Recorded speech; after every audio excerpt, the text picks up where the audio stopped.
को लक्षण भएको प्रतिपक्षी दलका सांसदको तर्क। कर्णालीको भाषामा एमालेलाई शाहीको कटाक्ष, आफू बुढी रहनी पड्डी, अर्का हुने आँखा तड्डी। माओवादीलाई हल्का रूपमा नलिन कांग्रेसलाई प्रचण्डको चेतावनी। विगतमा एमालेमा देखिएको अहंकार कांग्रेसमा पनि देखिन थालेको टिप्पणी। गठबन्धनभित्र संघर्षको स्वरूप बदल्नुपर्ने देखिएको उल्लेख। कर्मचारी समायोजन सम्बन्धीको मुद्दा फेरि सर्वोच्चमा। 5 न्यायाधीश वा सोभन्दा धेरैको बृहत पूर्ण इजलासमा पठाउने आदेश।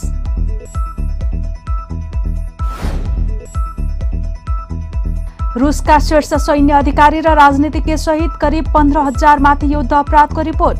करिब 600 संदिग्धको पहिचान भइसकेको र 80 जना माथि मुद्दा चलाउने तयारी। र हंगेरीका समर्थकहरूले नस्लवादी व्यवहार गरेपछि इंग्ल्याण्ड र हंगेरी बीचको खेलमा समर्थकलाई प्रतिबन्ध। 30,000 बालबालिकालाई वयस्कको साथमा खेल हेर्नका लागि यूईएफको अनुमति। सामान राम्रो छ, ढुक्क हुनुहोस्। थाहा छ त्यसैले त यही लिन आएको। गुणस्तरीय प्लम्बिङको भरपर्दो नाम मार्बल। अब समाचार विस्तारमा। प्रतिनिधि सभाको बुधबारको बैठकमा आर्थिक वर्ष 2079-80 को बजेटमाथिको छलफलमा सहभागी प्रतिपक्षका सांसदले बजेट आर्थिक संकट समाधान गर्ने खालको नभई चुनाव केन्द्रित भएको टिप्पणी गरेका छन्। केहीले बजेटमा चन्द्रलोक पुग्ने बाटोको पनि परिकल्पना गर्नुपर्ने भन्दै बजेटमाथि व्यङ्ग्य गरे। प्रमुख प्रतिपक्ष एमालेका सांसदले बजेटमाथि राखेका धारणाबारे कर्णालीको भाषामा एमालेलाई नेपाली कांग्रेसकी सांसद रंगमती शाहीले पनि कटाक्ष गर्न छोडिनन्। उनको कटाक्ष थियो आफू बुढी रहनी पड्डी, अर्का भुने आँखा तड्डी। नेपाल लाइभले तयार पारेको एक रिपोर्ट प्रस्तुत गर्दैछिन् सहकर्मी कमला गुरुङ। बजेटमाथिको छलफलमा प्रमुख प्रतिपक्ष नेकपा एमालेका सांसद खरो रूपमा प्रस्तुत भइरहेका छन्। आजको छलफलमा पनि नेकपा एमालेका उपाध्यक्ष एवं पूर्व अर्थमन्त्री सुरेन्द्र पाण्डेले सरकारले अहिले देशमा देखिएको संकट व्यवस्थापनका लागि बजेटमा कुनै स्पेस नदिएको आरोप लगाए। मूल्य वृद्धि, महँगी र आर्थिक मन्दी चुलिन लागेका बेला सरकारले ल्याएको बजेटमा यस्ता समस्या समाधानका लागि कुनै ठोस योजना नभएको उनको भनाइ छ। नेता पाण्डेले विश्वमा बढ्दै गएको आर्थिक संकटलाई हेरेर बजेट ल्याउनु पर्ने भए पनि त्यसतर्फ ध्यान नदिएको बताए। संकट समाधान गर्ने खालको बजेट ल्याउनु भन्दा उल्टै प्रतिपक्षले नै हिजो यस्तो बजेट आएको थियो भन्दै सरकारले प्रश्न गर्न थालेको उनको आरोप छ। पनि त तिमीहरूले यसरी ल्याथ्यौ भनेको पनि यसभन्दा अगाडिको बजेटको बेलामा देशमा वैदेशिक मुद्राको चाहिँ अभावको अवस्था थियो, संकट हामीले भोगेका थियौं, ट्रेन युद्धको अवस्था थियो, विश्वव्यापी र मन्दीको अवस्था थियो। अनि अहिले यत्रो हामी विगत 6 महिनादेखि यत्र संकटको बीचमा चाहिँ हामी यत्र चर्चा गरिरहेको, चर्चासँग मेल खान्छ केही पनि खाँदैन। पूर्व मन्त्री तथा एमाले सांसद भानुभक्त ढकालले सरकारले पनि बजेटमा परिकल्पनाहरू मात्र समेटिएको बताए। उनले चितवन 1 घण्टामा पुग्ने, चतराबाट सगरमाथा 2 घण्टामा पुग्ने भन्ने एउटा सुन्दर परिकल्पना मात्र भएकाले अब चन्द्रलोक पुग्ने बाटोको पनि परिकल्पना गर्नुपर्ने भन्दै व्यङ्ग्य गरेका छन्। बहुतै राम्रा परिकल्पनाका कुरा आएका छन्। यहाँबाट 1 घण्टामा चितवन पुग्ने, 2 घण्टामा चतराबाट सगरमाथाको चुचुरामा पुग्ने। सम्माननीय सभामुख महोदय, म सभामुख महोदय मार्फत सरकारलाई बहुत राम्रो सुझाव दिन चाहन्छु। यो निजी क्षेत्रबाट गर्ने कुरो भन्दा लोकतन्त्रमा व्यक्तिहरू स्वतन्त्र छन्। हामीले यस्तो राजमार्गको परिकल्पना गरौँ, प्रत्येक मान्छे परिकल्पना गर्ने बित्तिकै चन्द्रलोकमा पनि जान सक्ने, मंगल ग्रहमा पनि जान सक्ने, त्यो स्वतन्त्रताका साथ आफै जाने बाटो बनाऊँ भनेर भनियो भने सायद अल्मल्याउनका लागि धेरै कुराकानीहरू हामीले गरिरहनु पर्छ जस्तो मलाई लाग्दैन। यसर्थ व्यक्तिहरू स्वतन्त्रता छन्, सम्झिने बित्तिकै पुग्ने खालको कुरा गरियो भने पनि बहुत राम्रो हुन्छ। किनभने परिकल्पना गरौँ, मान्छे पुगिहाल्छ। यो ढङ्गको एउटा कार्यक्रम आएको छ। यता सांसद हृदेश त्रिपाठीले वर्तमान सरकारले ल्याएको बजेट मोटाएको नभएर सुन्निएको टिप्पणी गरेका छन्। सरकारले सुन्निएको बजेट ल्याएको र यो रोगको लक्षण भएको पनि उनको भनाइ छ।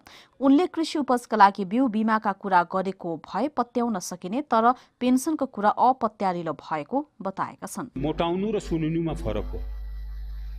अलिकति मोटाउँछ, धेरै ठाउँमा सुन्निएको जस्तो छ। सुनिनु भनेको बिमारीको कारण हो, लक्षण हो। त्यो चाहिँ बजेट प्रस्तुत गर्दा अलिकति सुनिएर जुन आएको देखिन्छ, जसलाई हामीले उपलब्धि भनिरहेका छौँ, त्यो यथार्थमा रोगको लक्षण हो। स्थिति के हो भने एउटा हामीका कहावत छ हर मर्ज का एकी दवा जालिम लोसन। त्यस्तै जालिम लोसनकै बढी प्रचुर मात्रामा प्रयोग भएको स्थिति छ। नेपाली किसानलाई खेतमा पानी, समयमा मल र उम्रिने बिउ भए पुग्छ। समस्या के छ भने अहिले नै हामी अषाढ आउँदैछौँ, बर्खे मलको अभाव छ, मल प्राप्त गर्ने सम्भावना छैन। हामी आकांक्षा फेरि के राखेका छौँ भने झन्डै 30% खाद्यान्न आयातलाई हामी कम गर्नेछौँ भनेर अलिक अमिल्दो यो सुन्नियो यहाँनिर बजेट। त्यसले गर्दाखेरि यसको कार्यान्वयनको पक्षको म पनि धेरै चर्चा गर्न चाहन्न। योगदानको आधारमा किसानलाई पेन्सन दिने भनेको के हो हावादारी कुरा हो। यो चाहिँ पेन्सनको कहाँबाट चाहिँ यो चाहिँ यदि बिमाको किसान या चाहिँ कृषि उपज बिमाको कुरा गरे भए पनि अलिकति बुझिन्थ्यो। पेन्सन दिने कुन संरचनाले त्यो पनि योगदानको आधारमा पेन्सन प्राप्त गर्ने के मोडालिटी हुन्छ। यस्तै राप्रपा अध्यक्ष राजेन्द्र लिङदेनले अहिलेको बजेट नितान्त आगामी निर्वाचनलाई केन्द्रमा राखेर ल्याइएको टिप्पणी गरे। ठूलो आकारको वितरणमुखी बजेट ल्याए पनि त्यसको स्रोत र आधार के हो भन्ने कुरा बजेटमा प्रष्ट नभएको उनको भनाइ छ। यो बजेटको जब हामीले कुरा गर्छौं, यो अहिलेको बजेट इमानदारीपूर्वक भन्नुपर्छ कि यसले हाम्रो जीवनमा परिवर्तन गर्न सक्दैन। देशमा अहिले जुन प्रकारको आर्थिक सङ्कट देखिँदै गएको छ, जुन प्रकारको मूल्य वृद्धि देखिँदै गएको छ, त्यसलाई रोक्नेतर्फ यो बजेट उन्मुख छैन। यो बजेट केवल निर्वाचन लक्षित छ। आगामी निर्वाचनलाई केन्द्रमा राखेर ल्याइएको छ। यो बजेटको स्रोत के हो, यसको कार्यान्वयनका आधारहरू के हुन्, कहीँ पनि स्पष्ट छैन। यो सदा झैँ बजेट अनुमान यति आम्दानी हुन्छ होला, अनि यति अनुदान पाइन्छ होला, यति ऋण लिइन्छ होला, त्यसको आधारमा चाहिँ बनाइएको छ। प्रतिपक्षी दल नेकपा एमालेका सांसद बजेटमाथि खरो उत्रिरहँदा नेपाली कांग्रेसका सांसद रङ्गमती शाहीले बजेटको विरोध गरिरहेका सांसदहरूलाई कर्णालीको भाषामा कटाक्ष गरिन्। बजेट छलफलमा भाग लिँदै उनले आफ्नै बुद्धि नपुगेर चिप्लिएको एमालेले अहिले अरूले ल्याएको बजेट देखि नसकेको रूपमा उनले कर्णालीमा प्रचलित उखान प्रस्तुत गरेकी हुन्। उनले भनिन्, आफू बुढी रडी पड्डी, अर्का भुनिया आँखा तड्डी। बुढी आफै चिप्लिन्छ, आँखा भने अरूलाई तर्से। शाहीले एमालेले ढङ्ग पुर्याएको भए यो बजेट उसैले ल्याउने बताउँदै आफ्नै मति नपुगेर चिप्लिएको बताइन्। अलिकति हामीले विरोधका निम्ति विरोध मात्रै नगरौं। कस्तो देखियो भने एउटा उखान छ। एउटा उखान के छ भने हाम्रो भाषामा आफू बुढी रडी पड्डी, अर्का भने आँखा तड्डी, त्यस्तो उखान छ के। आफू चाहिँ त्यहाँ चिप्लिने, मैले तपाईहरुलाई बुझाउन खोज्दा त्यो आफू चिप्लिन्छ कि आफ्नो ढङ्ग नपुगेर चिप्लिएको हो नि त। अनि अरूलाई चिप्लाइदियो भनेर आँखा तडेर रिसाएर बस्ने के। तपाईहरु 2/3 को सरकार थियो, मजाले चलाउनु भएको थियो, वर्ष बजेट भाषण आउँथे, बजेट ल्याउनु हुन्थ्यो। कस्तो किसिम बाँदर धपाउने बजेट ल्याउनु भयो होइन। यही बाटोमा गएर रोडमा त्यो बिरुवाको नाममा पानी हालेर बजेट सकाउनु भयो होइन। यस्तै नेकपा माओवादी केन्द्रका नेता शक्ति बस्नेतले पनि बजेटका हरेक बुँदा नियतमाथि शंका गर्दै प्रश्न नसोध्न प्रमुख प्रतिपक्ष दलसँग आग्रह गरे। उनले त्यसको परिणामसम्म धैर्य गर्नुपर्ने बताएका छन्। एउटा अर्थमन्त्रीले देशको बजेट प्रस्तुत गरिराख्दा हरेक बुँदाहरूलाई यो नियत के हो भनेर प्रश्न गर्दै जाने हो भने मेरो विचारमा हामी ठिक ठाउँमा पुग्दैन। परिणाम पर्खिने धैर्य त हामी सबैले राख्नै पर्दछ। बस्नेतले कतिपय समस्या विरासतमा प्राप्त भएको स्मरण गराउँदै एकै वर्षमा सबै समस्या समाधान गर्न नसकिने बताए। कतिपय तत्काल परिणाम आउने भन्दा पनि दीर्घकालका लागि रहेको उनको दाबी छ। अर्थमन्त्री जनार्दन शर्मा अहिलेको बजेट कृषिमा धेरै आधारित हुनु भनेको संकटसँग लड्नका लागि एकमात्र उपाय भएको दाबी गरेका छन्। राष्ट्रिय सभामा बजेटमाथिको छलफलमा जवाफ दिँदै अर्थमन्त्री शर्माले यस्तो दाबी गरेका हुन्। यो बजेटमा त्रुटि होला, तर केही पनि असल पक्ष नभएको हो उनले भने। देशको आवश्यकता हो, यही आवश्यकताको आधारमा बजेट आएको छ। देश संकटमा रहेको र त्यसलाई समाधान गर्नका लागि सरकारले विचार गरेरै नीति तथा कार्यक्रममा आधारित भएर बजेट ल्याएको शर्माको दाबी छ। यस्तै कृषिको कुरा गरिएकोमा किन भन्ने प्रश्न आएको भन्दै मन्त्री शर्माले भने, कृषिमा लाग्नुपर्ने रहेछ भनेर बुझेकाले जनताले बुझ्ने बजेट ल्याएको छु। उनले संघीय संसदमा सांसदहरूको पनि जिम्मेवारी हुने भनेर आफूले बजेटमा लेखेको भन्दै सरकारले नेतृत्व गर्ने अनि सांसदहरूले कार्यान्वयनमा सहयोग गर्नुपर्ने टिप्पणी गरे। अर्थमन्त्री शर्माले संरचना पुरानो भएका कारण सरकारले ल्याउने बजेट कार्यान्वयनमा समस्या उत्पन्न हुने बताए। यो हाम्रो संरचनाको परिवर्तन प्रणालीका आधारमा सबै उत्पीडित वर्ग, जाति, क्षेत्र, लिङ्ग र समुदाय, सबै भूगोलहरूलाई संविधानले दिएका अधिकारहरू, संविधानले प्रदान गरेका अधिकारहरूलाई कार्यान्वयन गर्नका लागि एउटा नयाँ सोचमा, नयाँ मान्यतामा हामी जान जरुरी छ। यस्तै मन्त्री शर्माले वर्तमान सरकारले ल्याएको बजेटले कृषिलाई रूपान्तरण गर्ने दावी गरेका छन्। एक्लै कुनै पनि कार्यक्रम गर्न नखोजेको भन्दै उनले संघ, प्रदेश र स्थानीय सरकारबीच सहकार्य गरेरै सरकारले बजेट लागू गर्ने जिकिर गरे। संघीय सरकारले सहयोग गर्ने र त्यसलाई कार्यान्वयनमा स्थानीय सरकारले लैजाने मन्त्री शर्माको भनाइ छ। नेकपा माओवादी केन्द्रका अध्यक्ष पुष्पकमल दाहाल प्रचण्डले माओवादीलाई हल्का रूपमा नलिन प्रमुख सत्तारूढ दल नेपाली कांग्रेसलाई चेतावनी दिएको छ। माओवादीबाट निर्वाचित स्थानीय तहका जनप्रतिनिधिलाई प्रशिक्षण दिने क्रममा अध्यक्ष प्रचण्डले विगतमा एमालेमा देखिएको अहंकार कांग्रेसमा पनि देखिन थालेको टिप्पणी गरेका छन्। मेहनत गरेर कांग्रेस सभापति शेरबहादुर देउवालाई प्रधानमन्त्री बनाइए पनि अहिले कांग्रेसमा देखिएको अहंकारले चिन्तित बनाएको उनले उल्लेख गरेका छन्। प्रचण्डले भने हिजो एमालेमा देखिएको अहंकार जस्तै अहिले कांग्रेसमा पनि त्यस्तै होला कि भन्ने डर पैदा भएको छ। मेहनत गरेर नै प्रधानमन्त्री बनाएको हो, तर अहिले चिन्तित छौं। उनले कांग्रेसमा पनि एमाले जस्तै दम्भ र अहंकार चुलिएर आउने हो कि भन्दै चिन्ता व्यक्त गरेका छन्। हामीले प्रधानमन्त्री बनायौं, मेहनत गरेरै बनाएको प्रधानमन्त्री हो। हाम्रो अहिले पनि उहाँ भइराख्नुहोस् भन्ने छ, हाम्रो अर्को केही छैन। हामी यो गठबन्धन लाने, तर हामी चिन्तित छौँ यति बेला फेरि कांग्रेस पनि एमाले जस्तै अहंकार र दम्भ चुलिएर, माओवादी केही नै होइन, अब स्थानीयमा नि धेरै जसो ठाउँमा ठेगान लगाइयो, अब प्रदेश र सङ्घमा नै ठेगान लगाउने भन्यो भने हामीले फेरि एमालेलाई ठेगान लाए जस्तै फेरि कांग्रेसलाई लगाउने दिन नआओस् भन्ने छ हामीलाई। अध्यक्ष प्रचण्डले कांग्रेस र कांग्रेसका नेतालाई अहंकार र दम्भ नपाल्न अनुरोध गरेका छन्। आगामी निर्वाचनसम्म नै माओवादीले गठबन्धन बनाएर अघि बढ्न चाहेको भन्दै अध्यक्ष प्रचण्डले त्यसका लागि कांग्रेसले चुलिँदै गएको दम्भ र अहंकार त्याग्नुपर्ने बताए। धेरै आउँछ भन्ने त हामीलाई लागेकै थियो, कांग्रेसको धेरै आउँछ भन्ने त, तर कांग्रेस फेरि त्यस्तै अहंकारी हुने हो कि भन्ने चिन्ता भनेर अहिले देशभरिबाट साथीहरूले त्यो रिपोर्ट पठाइराख्नु भएको छ। हामी गठबन्धन कायम राखेरै जान चाहन्छौँ। यो दुविधामा तपाईहरु कोही नपर्नु होला, फेरि मेरो भनाइबाट अर्को अर्थ नलगाउनु होला। हामी त अब अहंकार र दम्भ आयो भने त्यसका विरुद्ध पनि फेरि विद्रोह गर्ने हो हामी। प्रचण्डले गठबन्धनभित्र संघर्षको स्वरूप बदल्नुपर्ने देखिएको बताए। उनले गठबन्धनमा भएका पनि सबै र नभएका पनि सबै मिलेर माओवादीलाई हराउने कोसिस गरिएको दावी गरे। प्रचण्डले गठबन्धन फेरि पुरै असफल नभएको भन्दै गठबन्धनलाई कायमै गरेर जाने पक्षमा आफूहरू रहे पनि संघर्षको स्वरूप पनि बदल्नुपर्ने बताएका छन्। अलिकति हामीले मेहनत गर्न सकेको भए, हामीलाई समय प्राप्त भएको भए र हामीले हिजो जितेका तराई मधेसका र पहाडका पनि सबै हामीले हार्ने स्थिति नभएको भए हामी दोस्रो हुन्थ्यौँ। अहिले हामी दोस्रो हुन पुरै सम्भव थियो।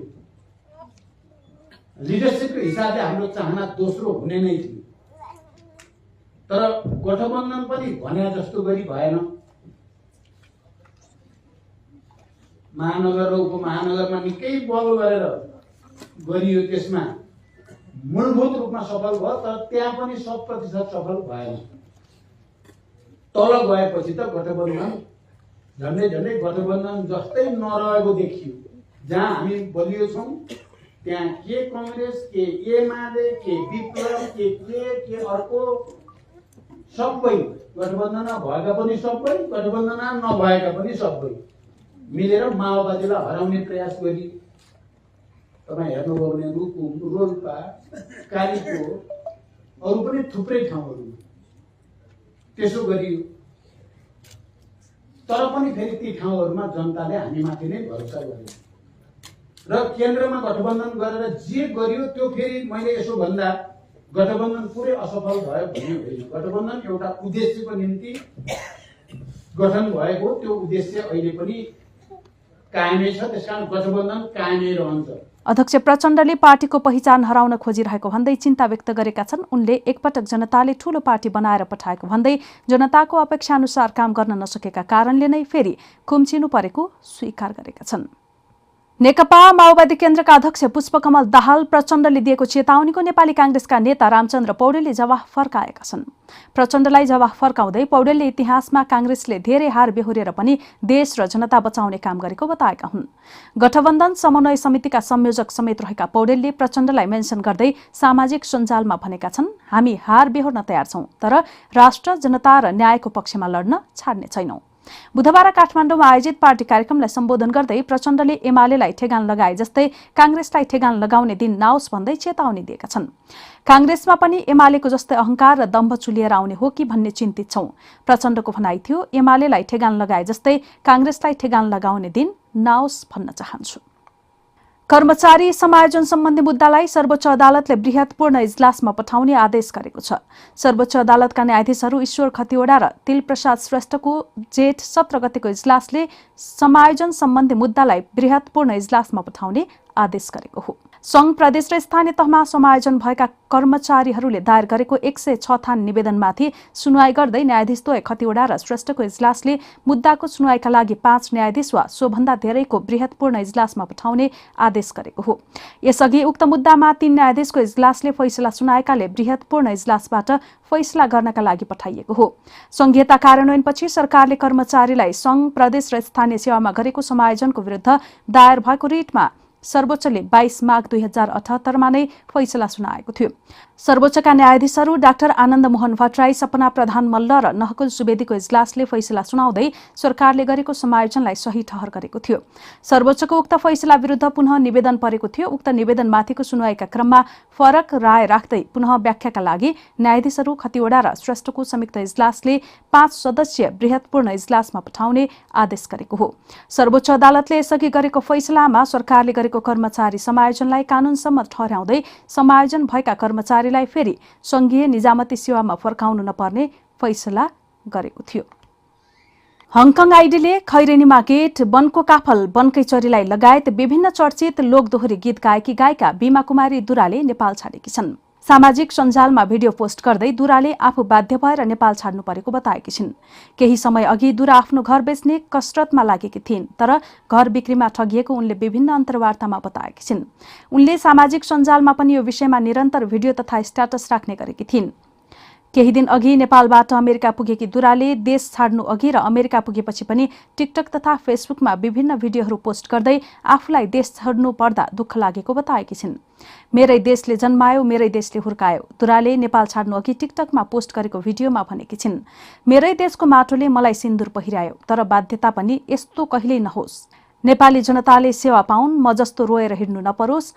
मेरो देशको जनताले मेरै देशले जन्मायो, मेरै देशले हुर्कायो, मेरै देशको माटोले मलाई सिन्दुर पहिरायो, तर बाध्यता पनि यस्तो कि यस्तो कहिल्यै नहोस्। नेपाली जनताले सेवा पाउन्, न्याय पाउन्, म जस्तो रोएर हिँड्न नपरोस्। मेरो देशको जनताले जय देश, जय नरेश, जय नेपाल। मेरो देश प्यारो छ मलाई हुर्कायो, फुर्कायो, मलाई 7 समुद्रसम्म घुमाइदियो। धन्यवाद मेरो नेपाललाई, तर न्याय कहाँ छ भन्न चाहन्छु। दुराले आफू ठगिए पनि अरू ठगिनु नपरोस् भन्दै सामाजिक सञ्जालमा स्ट्याटस लेखेकी छिन्। दुरा र उनका श्रीमान आफ्ना छोरीसँगै अमेरिकाको न्युयोर्कमै बस्ने गरी नेपालबाट गएका हुन्। उनकी छोरी 4 वर्षदेखि अमेरिकामै छिन्। हामी नेपाल लाइभ समाचारमा छौं। अब अन्तर्राष्ट्रिय समाचार।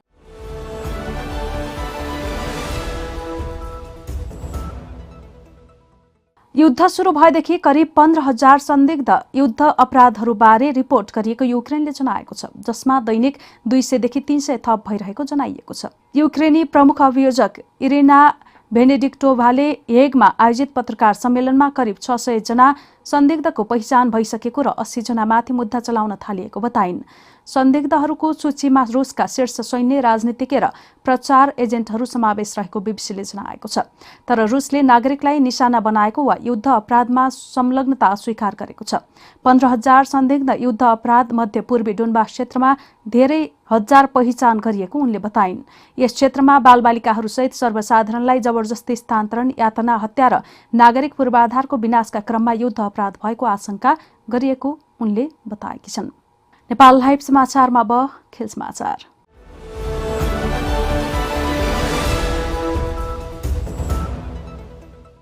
नेसन्स लीगको समूह चरण अन्तर्गत इङ्ल्यान्डले शनिबार हंगेरीसँग बुडापेस्टमा खेल्दैछ। यो खेल कम्तीमा 30,000 दर्शकको उपस्थितिमा हुनेछ। यद्यपि यो खेल बन्द रङ्गशालाभित्र सञ्चालन हुनेछ। हंगेरीका समर्थकहरूले नस्लवादी व्यवहार गरेपछि बिना समर्थक खेल खेलाउन आदेश दिएको छ। तर यस खेलमा फुटबल संघले युइएफले बालबालिकालाई वयस्कको साथमा उपस्थित हुन अनुमति दिएको छ। यही प्रावधान अनुसार हंगेरी एफएले शनिबारको खेल हेर्नका लागि 30,000 बालबालिकाको नाम दर्ता गरेको छ। करिब 9 महिना अघि बुडापेस्टमा भएको विश्वकप छनौट खेलमा इङ्ल्यान्डका खेलाडीहरूमाथि रङ्गभेदी दुर्व्यवहार गरेपछि फिफाले हंगेरीलाई बिना समर्थक 2 खेल खेल्न आदेश दिएको थियो।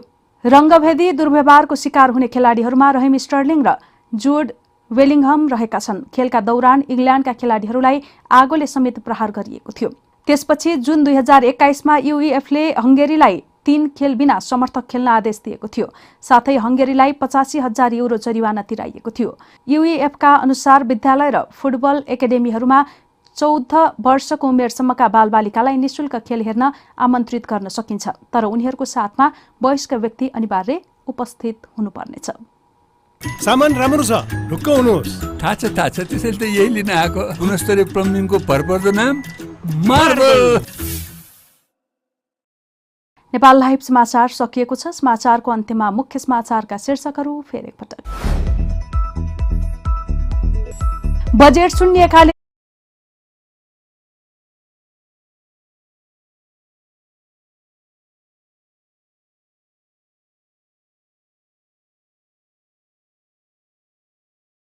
गुणस्तरीय प्लम्बिङको भरपर्दो नाम मार्बल। नेपाल लाइभ समाचार सकिएको छ। समाचारको अन्त्यमा मुख्य समाचारका शीर्षकहरू फेरि एकपटक। बजेट शून्यकाले यो रोगको लक्षण भएको प्रतिपक्षी दलका सांसदको तर्क। कर्णालीको भाषामा एमालेलाई शाहीको कटाक्ष, आफू बुढी रहनी पड्डी, अर्का भुन्या आँखा तड्डी। माओवादीलाई हल्का रूपमा नलिन कांग्रेसलाई प्रचण्डको चेतावनी। विगतमा एमालेमा देखिएको अहंकार कांग्रेसमा पनि देखिन थालेको टिप्पणी। गठबन्धनभित्र संघर्षको स्वरूप बदल्नुपर्ने देखिएको उल्लेख। कर्मचारी समायोजन सम्बन्धीको मुद्दा फेरि सर्वोच्चमा। 5 न्यायाधीश वा सोभन्दा धेरैको बृहत पूर्ण इजलासमा पठाउने आदेश।